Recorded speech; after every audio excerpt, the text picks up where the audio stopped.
When I woke up, I just felt really ill.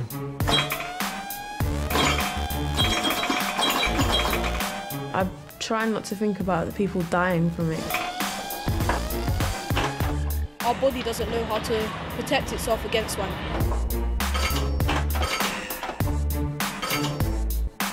Do you have any cure for swine flu?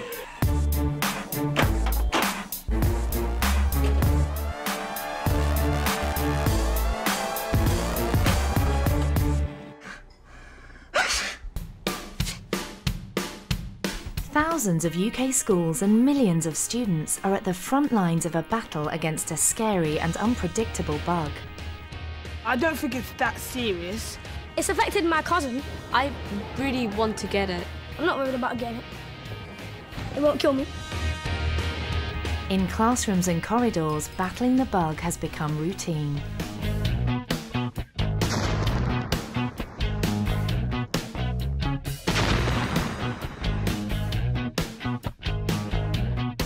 Young people are bearing the brunt and have countless questions.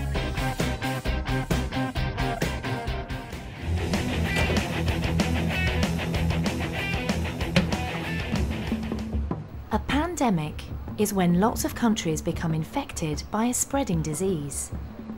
Swine flu is the first pandemic to be seen in over 40 years.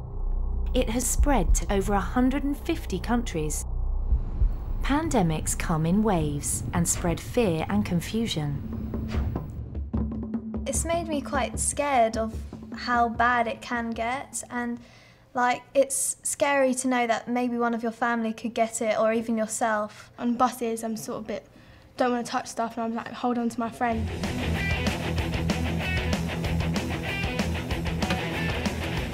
The initial questions coming from the students were really about the spread of the disease. When it was in Mexico, where will it go next? How long will it take to get here? You know, are people going to be dying?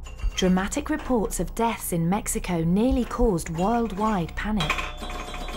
But the virus wasn't as deadly as first feared.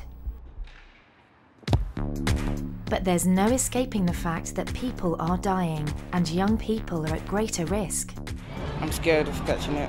I don't want to die young at the moment. Manchester City defender Micah Richards may be the first Premier League footballer in the world to have come down with swine flu. Manchester City supporters, there is one final thrust forward from the visiting team. Comes down to Richards! Micah Richards! Out in Greece, was out there for 7 days. First 3 nights was perfect. Was going out, was having a good time on holiday, relaxing. When I woke up, I just felt really ill. I was sweating a lot. I couldn't really move. I felt really weak. I thought it was curtains, you know. I couldn't really speak. I couldn't really move. So I knew it wasn't right. I knew something wasn't right. More details have emerged about some of the people to die with swine flu. While in Greece, Micah received Tamiflu and was back on his feet after 5 days. It's not that bad. I was lucky enough to escape it.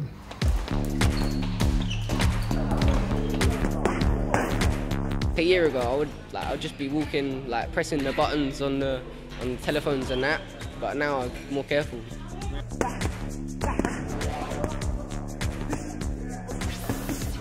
Are you more likely to die by swine flu than any other bad flus? Our best understanding of how serious this disease is so far is it's comparable with seasonal influenza, the sort of flu we get year after year. People do die, but they're very unfortunate and in a very small minority. Our best guess so far is about 1 in 1,000 people who get ill with this disease might have a risk of dying. If you do not have underlying health problems such as asthma, HIV or heart disease, the risks of actually dying are greatly reduced.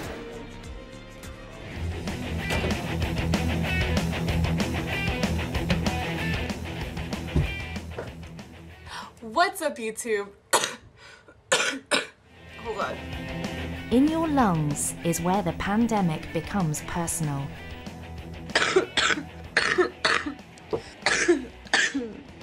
Inhaled virus particles infiltrate lung cells, where they multiply and spread to neighbouring cells.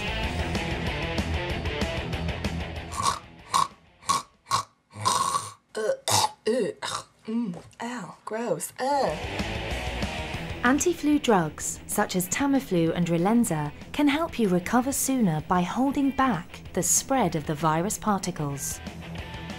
Oh, Tamiflu, what did you do? Some people who have taken Tamiflu get a burst of creative energy, but it should always be taken in consultation with a GP, because it can sometimes cause other side effects. I'm feeling very nauseous, and now I got a pain in my head.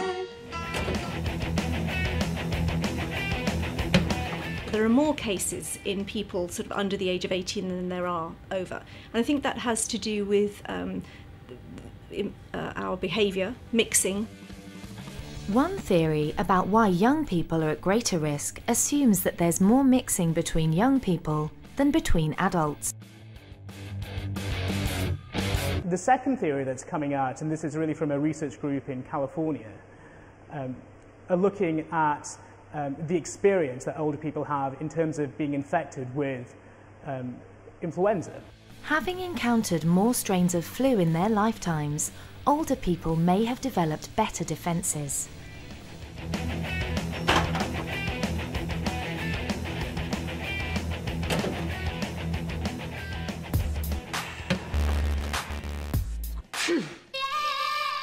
People develop symptoms between 2 and 5 days after being first exposed to the virus. And that probably depends on the dose. So if you experienced a big exposure, then you probably get sick quite soon. If it was a low dose exposure, then the virus is almost, if you like, struggling to survive in your body before eventually making you ill several days later. You feel like hot, sweaty, headachy, Start to move slow, vomiting, diarrhea. The range of symptoms different people get is quite wide, from people having no fever, no high temperature and just a mild cold-like illness, to people really being knocked back in bed for days. Ew.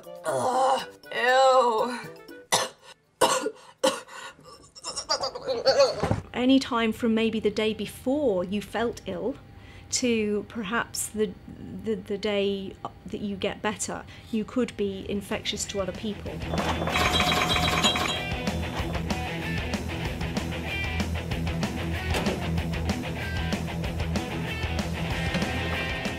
The concerns raised with me in my class were when it was being discussed in the newspapers about the development of the vaccine and the use of the chicken eggs. They're very interested in the process. Most of the world's vaccine production still depends on the use of chicken eggs. But only when scientists have figured out the exact recipe for a new vaccine can mass production begin. One of the world's first samples of the swine flu virus arrived at this government-affiliated lab in the UK. We had the challenge of making a candidate vaccine virus very quickly, on very short notice. This lab worked round the clock to crack the genetic code of the swine flu virus. Using a technique called reverse genetics, scientists can turn a dangerous virus against itself. Extracted genes are grown in chicken egg embryos and become the building blocks of a new vaccine. Only hen eggs that are guaranteed disease-free can be used.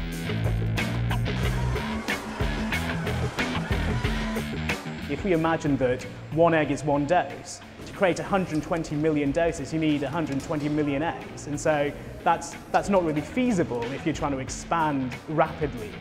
At Imperial College London, an alternative to chicken embryos is being developed, called mammalian cell suspension. High-tech stainless steel chambers replace chicken eggs. In terms of capacity, you're not limited to the number of eggs that you can produce. The amount you can produce is limited to the size of your bioreactor. Some vaccine is produced using this technique, but it is not yet in widespread use.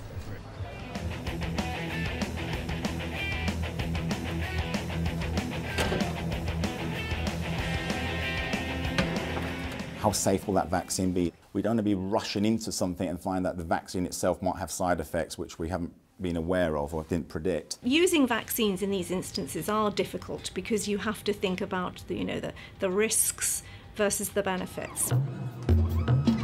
We perform all our regular quality control checks on these viruses as we do under non-emergency conditions. The good thing about all of the fuss about bird flu over the last sort of 10 years or so is that we've now worked out some very good ways of making a pandemic-type flu vaccine. Vaccines have been tested and have passed all of those criteria that we would normally expect for a new medicine. Yes, there is always a risk to giving any new medicine, but at least this one has been tested in people and is safe as far as anybody can tell.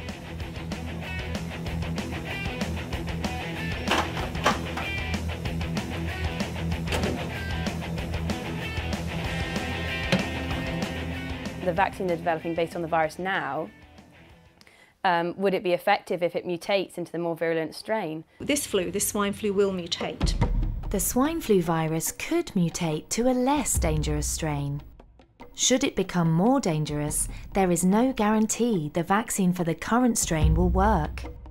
This virus will select a new version of itself, which looks just slightly different shape than the current one, and we will need to update our vaccine in order to keep pace, as we do with seasonal flu every year.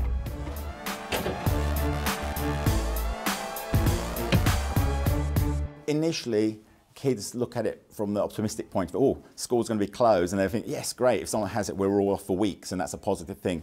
But the reality is, when you start talking about this exponential growth of the number of pupils and teachers and people in the wider community affected, then they start beginning to think, oh, what would happen in the worst case scenario? Because a pandemic infects populations in waves, scientists are now very concerned that many more people could become infected in a second wave. In the worst week of the epidemic, we might be expecting in the UK maybe 1 million people per day to become sick.